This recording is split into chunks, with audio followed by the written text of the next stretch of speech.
तो चलिए शुरू करते हैं। क्वेश्चन नंबर 31 क्या कह रहा है, जाति प्रथा भारत में बेरोजगारी का एक कारण बनी हुई है, प्रत्यक्ष प्रमुख और भी दोनों या इनमें से कोई नहीं। तो प्रत्यक्ष कारण भी और प्रमुख कारण भी बनी हुई है, यानी कि इसका आंसर ही और भी दोनों हो जाएंगे। ठीक है। 32 नंबर क्वेश्चन, मूक नायक क्या है, अखबार है, पत्रिका है, पुस्तक है या फिर कहानी संग्रह है। तो मूक नायक जो है एक पत्रिका है। ठीक है। चलिए क्वेश्चन नंबर 33 क्या कर रहा है, डॉक्टर भीमराव अंबेडकर की मृत्यु कब और कहाँ हुई थी। हमारे जो बाबा साहेब थे उनकी मृत्यु कहाँ हुई थी, तो दिल्ली में हुई थी 1956 में।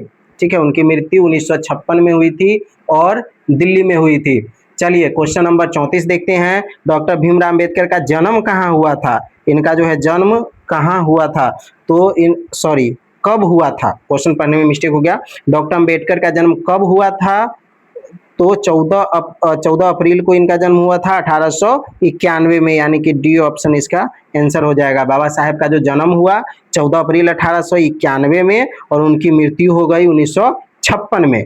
ठीक है। चलिए अब देखते हैं अगला क्वेश्चन। अगला क्वेश्चन हमारा क्या कर रहा है, डॉक्टर भीमराव अंबेडकर का जन्म कहाँ हुआ, तो महू मध्य प्रदेश में इनका जन्म हुआ था। ठीक है। देखिए ये सबसे इंपॉर्टेंट है, यहाँ पे जो अभी तक आपने 3 क्वेश्चन किया ये सबसे इंपॉर्टेंट है, आपको इसका विशेष ध्यान रखना है।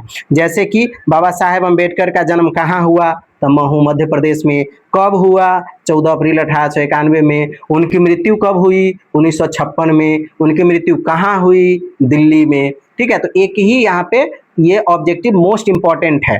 ठीक है। तो किसी भी चैप्टर का अगर आप ऑब्जेक्टिव करते हैं तो आप विशेष ध्यान रखेंगे कि उसमें लेखक के मम्मी पापा का नाम, लेखक का जन्म तिथि, मृत्यु की तिथि, जन्म स्थान, ये सब याद करना आपका बहुत जरूरी है। उसको तो आप विशेष रूप से फोकस करके जो है आप उन चीजों को क्लियर करेंगे। ठीक है। चलिए अब सॉल्व करेंगे हम लोग क्वेश्चन नंबर 36 क्या कर रहा है, डॉक्टर भीमराव अंबेडकर ने किस पत्रिका का संपादन किया था। तो बाबा साहेब भीमराव अंबेडकर जो है बहिष्कृत भारत नामक पत्रिका का जो है संपादन किए थे। ठीक है। 37 नंबर क्वेश्चन देखते हैं। 37 नंबर में क्या कर रहा है, भारतीय संविधान का निर्माता किसे कहा जाता है। तो भारतीय संविधान के निर्माता भी हमारे बाबा साहेब भीमराव अंबेडकर को ही कहा जाता है। ठीक है। चलिए क्वेश्चन नंबर 38 पढ़ते हैं, डॉक्टर अंबेडकर का वांग्मय हिंदी के कितने खंडों में प्रकाशित हो चुकी है। तो इनका जो है वांग्मय टोटल 21 खंडों में प्रकाशित हो चुकी है। चलिए 39 नंबर क्वेश्चन देखते हैं, क्या कह रहा है, आधुनिक सभ्य समाज कार्य कुशलता के लिए किसे आवश्यक मानते हैं।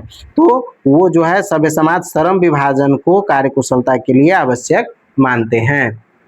चलिए 40 नंबर क्वेश्चन देखते हैं, डॉक्टर अंबेडकर के पिताजी का क्या नाम था, रामदेव सकपाल, रामजी सकपाल, रामकिशोर सकपाल या राधे राम सकपाल। तो उनके पिताजी का नाम था रामजी सकपाल। ठीक है। चलिए 40 तक हमारा क्वेश्चन सॉल्व हो चुका है। ठीक है। अब अगला क्वेश्चन हम लोग सॉल्व करते हैं।